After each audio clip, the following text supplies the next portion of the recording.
Yeah.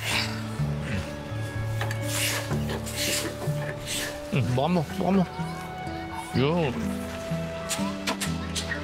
Uy, kung pagod ka na, magpahinga ka muna. Kahit maupo ka muna, ha? Opo.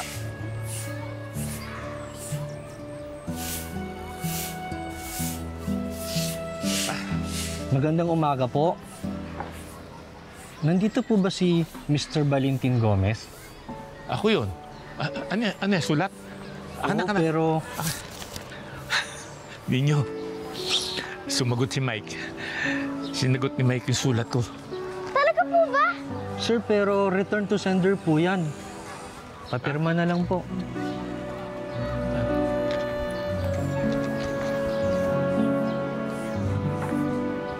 Salamat po.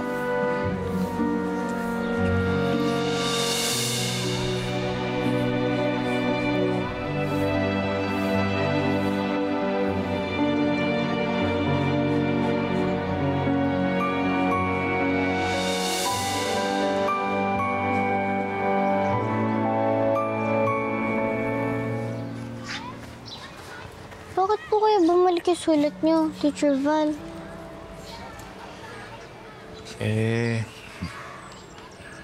Siguro, hindi na doon nakatira yung anak ko, kaya walang tumanggap ng sulat.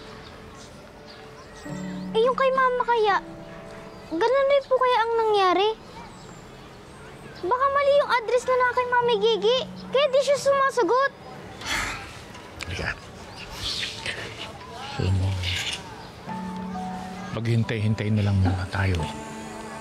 Huwag ka masyadong mag-alala. Bigyan lang natin ng konting oras. Ha? Sana nga po. Nakita ko sa mga mata ni Teacher Val ang lungkot, ang pagkadismaya.